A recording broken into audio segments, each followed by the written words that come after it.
नमस्कार दोस्तों, आप देख रहे हैं सिनेमा हॉल और मैं अजय ब्रह्मात्मज।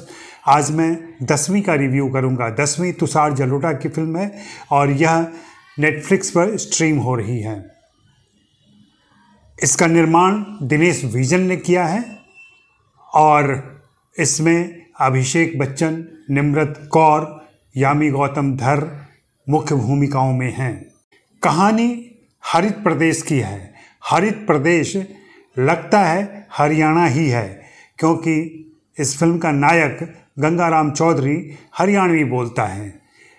इसके अलावा उनकी पत्नी बिमला देवी की भूमिका में निम्रत कौर हैं और जेलर की भूमिका में यामी गौतम धर हैं। प्रीमाइस बहुत अच्छा है। गंगाराम चौधरी प्रदेश के मुख्यमंत्री हैं और किसी घोटाले में जज उनको हिरासत में भेज देता है।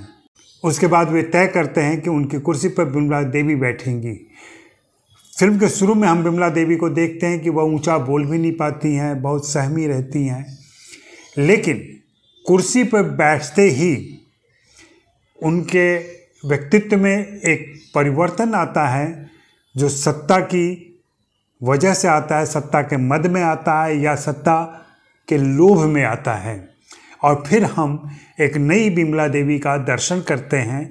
जो दर्शक इस फिल्म के ट्रेलर को देखकर समझ रहे थे कि यह कुछ राबड़ी देवी की कहानी हो सकती है, यह कहानी बिल्कुल नहीं है वैसी। बिल्कुल अलग कहानी है, एक अलग कहानी है और एक अलग माहौल को लेकर चलती है। फिल्म में एक महत्वपूर्ण संदेश है, शिक्षा का संदेश है और यह बात जाहिर होती है कि अगर आप शिक्षित हैं तो आपकी सोच में परिवर्तन आता है, आपके लक्ष्य में परिवर्तन आता है, आपके कार्य में परिवर्तन आता है। गंगाराम चौधरी में हम यह परिवर्तन देखते हैं और इस परिवर्तन को लाने में उत्प्रेरक का काम करती हैं जेल की अधिकारी यामी गौतम।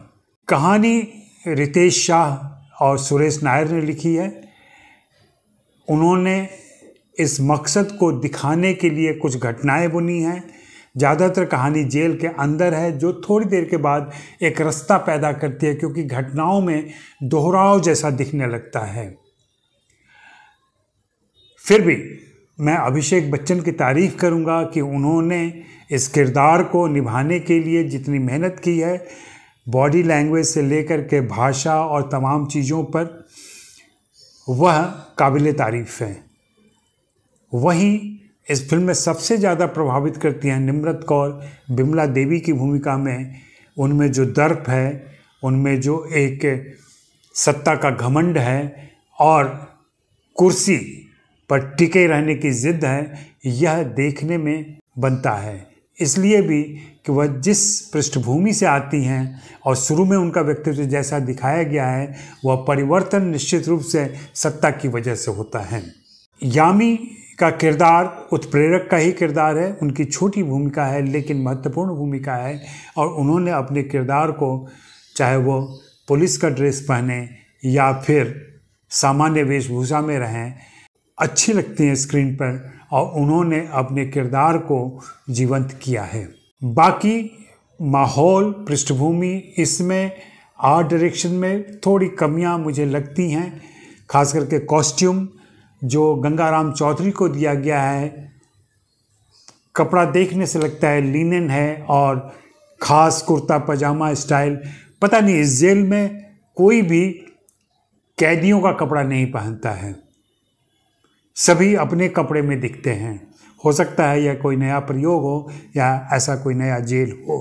फिल्मों में हम जो जेल देखते रहे हैं वहाँ पे एक ख़ास यूनिफॉर्म होता है और सारे कैदी उसी यूनिफॉर्म में रहते हैं। यह फिल्म उससे थोड़ी अलग है, तो हो सकता है कि निर्देशक और लेखक ने थोड़ी छूट ली हो और अपने तरीके से इसको चित्रित किया हो।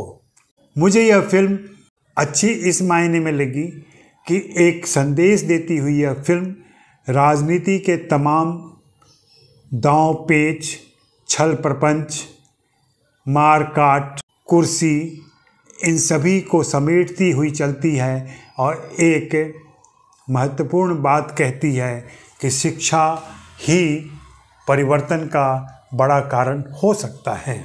और यह बात यह फिल्म प्रभावी तरीके से पर्दे पर पेश करती है। आप बताएं आपको यह फिल्म कैसी लगी।